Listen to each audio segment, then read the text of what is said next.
जय हिंद दोस्तों, बहुत बहुत स्वागत है आपका इस वीडियो में। इस वीडियो के अंदर दोस्तों आईटीआर यानी इनकम टैक्स रिटर्न से रिलेटेड काफ़ी सारे एफएक्यूज डाउट हैं वो क्लियर होने वाले हैं। फाइनेंशियल ईयर 22-23, असेसमेंट ईयर 23-24 के लिए हम बात करेंगे दोस्तों।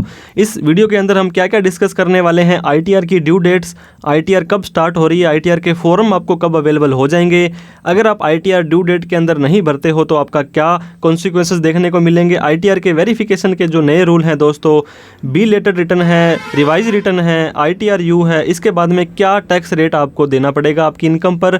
सबसे पहले दोस्तों इनकम टैक्स की रिटर्न है, अभी आपको पता होगा 31 मार्च 2023 खत्म हुआ है, जिसको कि फाइनेंशियल ईयर 22-23 बोलते हैं। जब भी आप रिटर्न भरेंगे दोस्तों तो उसके ऊपर यहाँ पे आपको पता होगा दोस्तों, इस कोने के ऊपर आपको AY लिखा आता है, AY assessment year 22-23 financial year का असेसमेंट ईयर 23-24 होगा, आपकी आईटीआर के ऊपर 23-24 लिखा आएगा। क्योंकि काफ़ी सारे लोग तो यहीं कंफ्यूज हो जाते हैं कि सर आईटीआर तो मैंने 22-23 की भरी है लेकिन लिखा 23-24 आ रहा है। तो दोस्तों आपको पता होगा 5 तरह की इनकम होती है। इनकम पेंशन या सैलरी से आ सकती है, हाउस प्रॉपर्टी मकान या दुकान को किराए पर देने की इनकम आ सकती है, शेयर मार्केट में या कोई प्रॉपर्टी को बेचते हैं वो कैपिटल गेन है, बिजनेस करते हैं तो बिजनेस एंड प्रोफेशन, बाकी सारी की सारी इनकम फ्रॉम अदर सोर्स में आ जाती है। दोस्तों आपको अपनी इनकम के अकॉर्डिंग ही आपको आईटीआर का फॉर्म सेलेक्ट करना है। आईटीआर 1 से लेकर के आईटीआर 7 तक होते हैं दोस्तों। तो जो भी आपकी इनकम हो, जो आपके ऊपर एप्लीकेबल होता हो, वही आईटीआर का फॉर्म आपको सेलेक्ट करना है। आईटीआर भरने से पहले दोस्तों बहुत ज़्यादा इंपॉर्टेंट काम जो है आपको चेक करना है ऑनलाइन आपका फॉर्म 26AS। आपको पता होगा किसी ने भी आपका टीडीएस काटा, आपने 15 GH वगैरह दिया, और भी रिपोर्टेबल ट्रांजेक्शन्स होते हैं काफ़ी सारे दोस्तों, वो फॉर्म 26AS के अंदर शो होते हैं। इसके अलावा 2 फॉर्म और दोस्तों, AIS और TIS। आपको पता होगा शेयर मार्केट के कोई ट्रांजेक्शन्स किए, 50 से ज़्यादा तरह की ट्रांजेक्शन्स होती है जो AIS TIS में बोलती है, वो भी आपको जरूर देखने हैं इनकम टैक्स रिटर्न भरने से पहले। दोस्तों आपको पता होगा जनवरी फरवरी मार्च का जो क्वार्टर होता है उसमें जो भी टीडीएस किसी ने काटा था तो वो 30 अप्रैल तक जमा करवाता है और 31 मई तक दोस्तों वो उसकी रिटर्न भर सकता है। अगर सपोज आपकी रिटर्न आप 1 मई को भरना चाहते हैं लेकिन अभी सामने वाले ने उसका टीडीएस ही जमा नहीं करवाया या रिटर्न नहीं भरी है तो आपका फॉर्म 26AS ASTS अपडेट नहीं होगा। इसलिए आपको थोड़ा सा वेट कर लेना है 31 मई तक, या तो आप वेट कर लें या आप चेक कर लें कि आपका 26AS ASTS बिल्कुल अपडेट हो चुका है कि नहीं। आईटीआर भरनी किसे जरूरी है दोस्तों, हम हर वीडियो में आपको बताते हैं। अगर आपकी ग्रॉस टोटल इनकम, कोई भी छूट लेने से पहले आपकी इनकम, अगर आपकी एज 60 साल या उससे कम है तो 2.5 लाख रुपए, 60 साल से 80 3 लाख रुपए, और 80 साल से ज़्यादा के लिए 5 लाख रुपए है।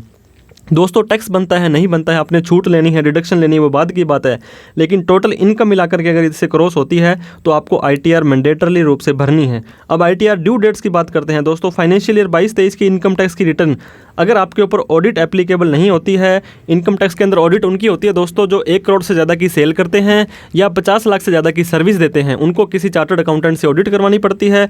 अगर आपको ऑडिट नहीं करवानी है तो 31 जुलाई 2023 आपकी लास्ट तारीख है, चाहे आप इंडिविजुअल हो, HUF हो, AOP हो, BOA हो या पार्टनरशिप फर्म हो। दोस्तों 31 जुलाई 2023 से पहले पहले आपको अपनी इनकम टैक्स की रिटर्न भर देनी है। यहीं पर अगर आपकी ऑडिट एप्लीकेबल होती है, आपको पता होगा आपकी सेल्स या सर्विसेज ज़्यादा चली जाती है तो आपका बिजनेस का केस माना जाएगा दोस्तों, इसमें ITR 3 जाती है, आपको ध्यान होगा। तो उसको ऑडिट को आपको 30 सितंबर से पहले पहले करवा लेना है किसी भी चार्टर्ड अकाउंटेंट से। वो आपकी मर्जी होती है दोस्तों, किसी भी चार्टर्ड अकाउंटेंट से आप करवा सकते हैं। और इस ऑडिट की करवाने के बाद में आपको 1 महीना और मिल जाएगा, 30 सितंबर के बाद 31 अक्टूबर तक दोस्तों आप इसको ITR को भर सकते हैं। मतलब बिना ऑडिट के मामले में 31 जुलाई और ऑडिट के मामले में 31 अक्टूबर आपकी ड्यू डेट रहने वाली है। दोस्तों ITR must be file before due date. अगर आप आईटीआर ये बेनिफिट लेना चाहते हैं दोस्तों, अगर बाई चांस आपको लॉस हो चुका है शेयर मार्केट के अंदर या कोई भी बिजनेस के अंदर दोस्तों, आपको लॉस हुआ हो, हाउस प्रॉपर्टी का लॉस है, और उस लॉस को दोस्तों आप आगे वाले प्रॉफिट के अंदर, एक तो सेट ऑफ होता है आपका, एक कैरी फॉरवर्ड होता है दोस्तों। कैरी फॉरवर्ड का मतलब इस साल अगर आपके लॉस हो गया है तो उस लॉस को आगे के सालों के प्रॉफिट से एडजस्ट कर देंगे। अगर आपने वो करना है तो आपको आईटीआर ड्यू डेट से पहले 31 जुलाई से पहले भर देनी है। इसके बाद में दोस्तों बहुत बड़ा कन्फ्यूजन ये रहता है कि न्यू टैक्स स्लैब और ओल्ड टैक्स स्लैब, 2 तरह के टैक्स स्लैब है। अभी इस साल तक के लिए तो डिफ़ॉल्ट था दोस्तों जब हम भरेंगे जो ओल्ड वाला था। अगर आप न्यू टैक्स स्लैब में जाना चाहते हो तो भी आपको आईटीआर ड्यू डेट से पहले भरनी पड़ेगी। अगर मान लो 31 जुलाई के बाद 1 अगस्त को आप आईटीआर भरते हो और न्यू टैक्स स्लैब में जाते हो दोस्तों, तो न्यू टैक्स स्लैब में आप अगर लोअर टैक्स स्लैब का बेनिफिट लेना चाहते हो, लेकिन जब आपका असेसमेंट होगा, इंटीमेशन आएगा 143(1) का, जब आपको ओल्ड टैक्स स्लैब के हिसाब से टैक्स लगा करके दिया जाएगा। तो इस तरह से आपको दोस्तों ध्यान देना है। अगर आप न्यू टैक्स स्लैब में जाना चाहते हैं तो ड्यू डेट से पहले भर दीजिए, और आप अपनी लेट फीस बचाना चाहते हैं तो भी ड्यू डेट से पहले भर दीजिए। इसके बाद में दोस्तों ITR फाइलिंग स्टार्ट कब होगी, बहुत ही लोगों का कन्फ्यूजन है दोस्तों। 31/3/2023 को आपका साल खत्म हो गया था। इसके बाद में पूरा का पूरा अप्रैल महीना लगभग वैसे ही निकल गया था। मई का महीना स्टार्ट हो चुका है दोस्तों। दो तरह से फॉर्म ये इशू करते हैं, एक तो ऑफलाइन फॉर्म अवेलेबल, वो तो फरवरी के अंदर इन्होंने करवा दिए थे। इसके अंदर तो कोई काम का नहीं होता, ये सिर्फ एक हार्ड कॉपी टाइप से एक PDF होता है दोस्तों कि आप ऐसे ऐसे ये फॉर्म यहाँ पे आपको भरना है। इसके बाद में क्या ऑनलाइन आपको इनकम टैक्स की रिटर्न है वो आपको पता होगा ऑनलाइन ही भरनी पड़ती है। तो दोस्तों सबसे पहले तो ये स्कीमा लॉन्च करते हैं, हर ITR का एक स्कीमा होता है जो कि सॉफ्टवेयर्स वगैरह को जरूरत पड़ती है। एक आम आदमी नॉर्मल व्यक्ति को स्कीमा से कोई लेना देना नहीं होता है। इसके बाद में दोस्तों ITR की एक्सेल बेस्ड यूटिलिटी आती है, इससे आप ऑफलाइन ITR भर सकते हैं। ऑफलाइन का मतलब वेबसाइट का तो यूज़ करना ही पड़ेगा, लेकिन वहाँ पर एक एक्सेल की फाइल डाउनलोड करनी पड़ती है, उसको आपको भरना पड़ता है कि ऐसे ऐसे मेरी इनकम आई है, उसको सेव करना पड़ता है। फिर वहाँ पर एक जैसन की फाइल बन जाती है, उसको आप अपलोड कर देंगे तो डायरेक्ट आपकी ITR लग जाती है। लेकिन इसके बाद में दोस्तों ITR ऑनलाइन भी आपकी शो हो जाएगी। जैसन के बाद में एक कोड और जनरेट करता है इनकम टैक्स डिपार्टमेंट, जो कि हम टैक्स प्रोफेशनल लोग दोस्तों जो ITR भरते हैं अपनी, जो किसी सॉफ्टवेयर के थ्रू भरते हैं, तो उस सॉफ्टवेयर के अंदर ये कोड उनको इशू करना जरूरी होता है, ताकि दोस्तों हमने सॉफ्टवेयर के अंदर जो भी डेटा डाला और सबमिट किया तो डायरेक्ट ही सबमिट हो जाती है, वो अपने आप ही जैसन वगैरह बना देता है। और ऑनलाइन है ITR के फॉर्म दोस्तों, वो भी बहुत ही जल्द स्टार्ट होने वाले हैं। अभी ITR 1 और 4 लग रही थी, वो भी ऑफलाइन लग रही है। इसके बाद में ये दोनों ऑनलाइन हो जाएंगी। फिर ITR 3, 2, 1, 5, 7 जो भी है 6 है, वो सारी की सारी स्टार्ट हो जाएगी। तो इस तरह से दोस्तों आपकी ITR फाइलिंग हमने बता दी है। ITR not filed before due date, तो आपको मैंने बताया दोस्तों कैरी फॉरवर्ड लॉस को नहीं कर सकते हैं, न्यू टैक्स स्लैब में नहीं जा सकते हैं, और आपको लेट फीस देनी पड़ेगी। दोस्तों अगर आपकी 2.5 लाख रुपए तक इनकम है तो आपको पता होगा 31 जुलाई के बाद भी आप अपनी रिटर्न 31 दिसंबर तक भर सकते हैं, कोई पेनल्टी लेट फीस आपको नहीं देनी है। वहीं पर 2.5 लाख से 5 लाख तक इनकम है तो दोस्तों आपको 1,000 रुपये देने पड़ेंगे, फिर ही आपकी ITR है जाएगी। 5 लाख से ज़्यादा इनकम है और 31 जुलाई तक आप ITR नहीं भरते हैं तो 5,000 रुपये की लेट फीस देनी पड़ेगी। लेकिन अगर आपका TDS TCS वगैरह कटा हुआ है दोस्तों, तो 5,000 रुपये या 1,000 रुपये इस TDS में से भी आप यूटिलाइज़ कर सकते हैं। इसके बाद में दोस्तों अगर आप ITR टाइम से नहीं भरते हो, उसके बाद भरते हो और आपका कोई टैक्स बन जाता है, तो सेक्शन 234A कहता है हम उस टैक्स के ऊपर 1% पर मंथ के हिसाब से ब्याज भी लेंगे, आपका लॉस कैरी फॉरवर्ड नहीं करने देंगे और न्यू टैक्स रेजाइम में भी आपको नहीं जाने देंगे। वेरिफिकेशन दोस्तों ITR भरने के बाद में उस ITR को वेरीफाई करना बहुत इंपॉर्टेंट हो जाता है। अगर आपको पता होगा दोस्तों, बिना वेरीफाई के भी आप ITR सबमिट कर सकते हैं। वहाँ पे एक ऑप्शन आता है कि मैं इसको वेरीफाई लेटर, मैं इसको बाद में वेरीफाई करूँगा, 30 दिनों के अंदर आपको वेरीफाई करनी होती है दोस्तों। वेरीफाई का मतलब होता है कि आपको उस रिटर्न को या तो आधार OTP से आपको आधार OTP से, EVC से, नेट बैंकिंग से करना पड़ता है, OTP डाल करके। इसको दोस्तों जिस दिन रिटर्न भरी है उससे 30 दिन के अंदर अंदर आपको करना पड़ता है। पहले ये दिन 120 दिन होते थे, 120 दिन तक आप वेरीफाई कर सकते थे दोस्तों। 30 दिन तक आपने नहीं की तो 31वें दिन वो आपकी ITR इनवैलिड हो जाएगी। या तो आप ये OTP वगैरह से कर लें, अदरवाइज इसकी एक हार्ड कॉपी निकलेगी दोस्तों, आधा पेज निकलेगा, उस पर कोई इनकम वगैरह नहीं लिखी होगी, तो उसको आप साइन करेंगे। वहाँ पे बॉक्स बना होगा बड़ा सारा साइन हेयर, और उसको बेंगलोर CPC का एड्रेस भी लिखा होता है उस पर आप भेज देंगे, तो वहाँ पर पहुँचने के बाद में आपका वेरीफिकेशन हो जाएगा। अगर दोस्तों 30 दिन के बाद वेरीफाई करते हो आप, लेट्स सपोज आपने अपनी इनकम टैक्स की रिटर्न भर दी थी 31 जुलाई को, लास्ट तारीख को आपने भर दी थी, लेकिन आपने वेरीफाई किया दोस्तों उसको 10 अगस्त को, तो आपकी इनकम टैक्स की रिटर्न वैसे तो 30 दिन के अंदर आपने वेरीफाई कर दिया, लेकिन आप 10 सितंबर को करते हो, अगर आप मान लो 10 सितंबर को आप उसको वेरीफाई करते हो तो आपने 30 दिनों के बाद की, तो ये माना जाएगा कि आपने रिटर्न 31 जुलाई को नहीं भरी है, 10 सितंबर को भरी है। और 10 सितंबर को आपको पता है नॉर्मल ITR नहीं जाती थी आपकी, तो वहाँ पे लेट फीस आपको साथ में डिपार्टमेंट मांग सकता है। इसके बाद में बी लेटर रिटर्न दोस्तों मैंने बताया 31/7 तक आप 31 जुलाई तक अपनी रिटर्न नहीं भर पाते हो तो टेंशन लेने की ज़रूरत नहीं है। आप अपनी रिटर्न को 31 दिसंबर 2023 से पहले भर सकते हो। इसमें आप दोस्तों रिफंड भी ले सकते हो, सारे के सारे आपके जो हैं यहाँ पे काम आ जाएंगे, लेकिन लेट फीस, कैरी फॉरवर्ड और लॉसेज और न्यू टैक्स रिजाइम में आप नहीं जा पाएंगे। इसके बाद में रिवाइज रिटर्न दोस्तों, रिवाइज रिटर्न का मतलब है पहले कोई रिटर्न आपने भर दी थी लेकिन आप उसको चेंज करना चाहते हैं, कोई कमी रह गई थी, प्रॉफिट आपने घटाना बढ़ाना है, रिफंड ज़्यादा कम करना है, कोई डिडक्शन लेनी थी, तो ITR अगर आपने ड्यू डेट से पहले भरी थी, बाद में कोई कमी निकली, तो इसको 31 दिसंबर 2023 से पहले भर सकते हैं। दोस्तों एक बार रिटर्न भरने के बाद में कितनी भी बार उसको आप रिवाइज कर सकते हैं, चेंज कर सकते हैं, लेकिन इनकम टैक्स डिपार्टमेंट की निगाह में आ जाता है ये केस, उनको पता लग जाता है ये बंदा बार बार चेंज क्यों कर रहा है, तो आपको ज़्यादा अर्जेंट है तभी इस ITR को रिवाइज करें। अदरवाइज इसको अवॉइड करें। और ओरिजिनल रिटर्न अगर आपकी वेरीफाई है तब ही आपकी ये रिटर्न है दोस्तों रिवाइज होगी, अदरवाइज आप रिवाइज नहीं कर पाएंगे, वो न्यू रिटर्न मानी जाएगी अगर ओरिजिनल वेरीफाई नहीं है तो।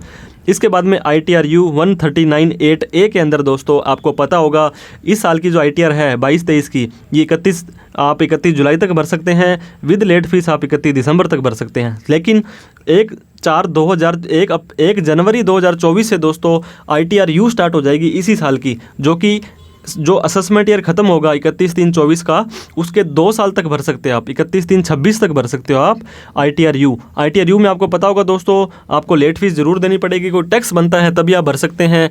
आप पहले अगर इनकम रिटर्न भरी है नहीं भरी है उसका कोई लेना देना नहीं है। 2 year from the end of the relevant assessment year, इससे पहले का साल था दोस्तों 31 मार्च 2023 वाला, 31 मार्च 2022 वाला, उसका असेसमेंट ईयर 22-23 है, उसकी रिटर्न आप 31/3/25 तक भर सकते हैं। इससे पहले वाला साल दोस्तों 31 मार्च 2022 21 वाला साल था, उसको असेसमेंट ईयर 21-22 बोलते हैं, इसकी 31/3/2024 तक आप रिटर्न भर सकते हैं। कहने का मतलब दोस्तों आप पिछले 2 सालों की ITRU और एक इस साल की नॉर्मल ITR है भर सकते हैं, 3 साल की ITR आप भर सकते हैं। अब ये डिपेंड करेगा आपको इस ITR को कहाँ यूज़ करना है। बैंक वाले बोलते हैं कि 6 महीने का गैप चाहिए, इमिग्रेशन में चाहिए, टर्म इंश्योरेंस में चाहिए, जहाँ पर आपको इस ITR का यूज़ करना है उनके ऊपर डिपेंड करता है कि 3 साल की इकट्ठी ITR आपकी एक्सेप्ट करते हैं या नहीं करते हैं।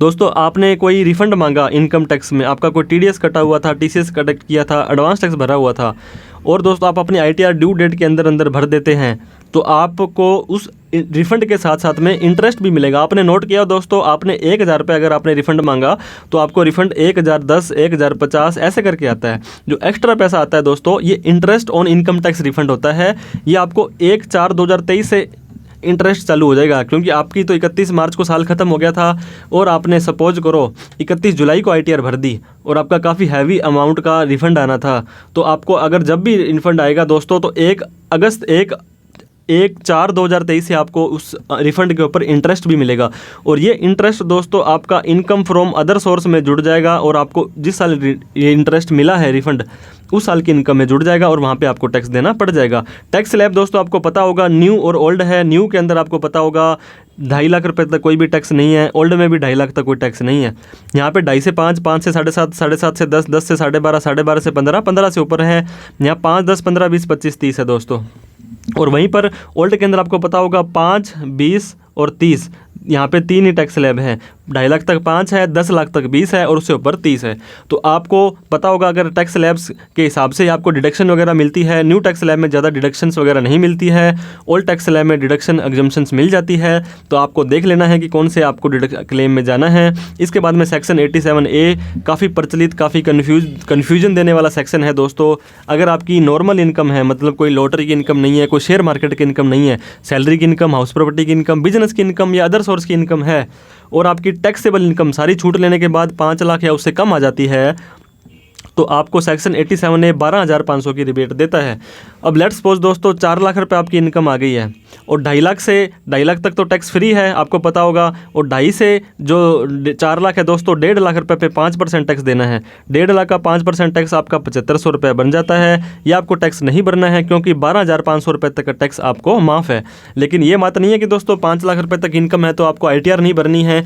इनकम टैक्स की रिटर्न आपको भरनी है 2.5 लाख से ऊपर, लेकिन आपको टैक्स नहीं देना है 5 लाख रुपए तक अगर आपकी इनकम है। अगर आपकी इनकम 5 लाख रुपए से दोस्तों 1 रुपये भी ऊपर चली जाती है तो आपको 2.5 लाख से 5 लाख रुपए पर बनने वाला टैक्स 12,500 देना पड़ेगा और ऊपर वाले पर भी आपको जो टैक्स है देना पड़ेगा। जो 7 लाख रुपए की लिमिट है दोस्तों, इस साल बजट आया था 2023 का, काफ़ी कन्फ्यूजन था कि सर अब तो 7 लाख रुपए टैक्स फ्री हो गया है। ये 7 लाख रुपए दोस्तों अभी जो फाइनेंशियल ईयर चल रहा है 23-24, इसका असेसमेंट ईयर 24-25 होगा, मतलब अगले साल जब हम रिटर्न भरेंगे 2024 के अंदर तो उस साल के लिए दोस्तों ये होगा 31 जुलाई 2024 वाली रिटर्न होगी। तो अब आपके लिए 2.5 लाख रुपए ही इनकम टैक्स की छूट है। अगर आपकी इनकम 5 लाख तक है तो 5 लाख की छूट है। वीडियो अच्छी लगी हो तो लाइक करें, हमें सब्सक्राइब नहीं किया तो प्लीज़ सब्सक्राइब कर लें क्योंकि सब्सक्राइब करने का कोई पैसा नहीं लगता है और हमारा हौसला बढ़ जाता है। इस वीडियो को उन सभी लोगों में शेयर करें जो इनकम टैक्स की रिटर्न भरते हैं और उनको कोई डाउट क्वेरी थी। आपको भी कोई डाउट हो तो दोस्तों कमेंट बॉक्स में कमेंट कर सकते हैं, हमें मेल ड्रॉप कर सकते हैं, हमारे सोशल मीडिया हैंडल पर आप मैसेज कर सकते हैं, हम उसकी रिप्लाई करने का कोशिश करेंगे। वीडियो देखने के लिए बहुत बहुत धन्यवाद दोस्तों। Thank you so much. जय हिंद, जय भारत।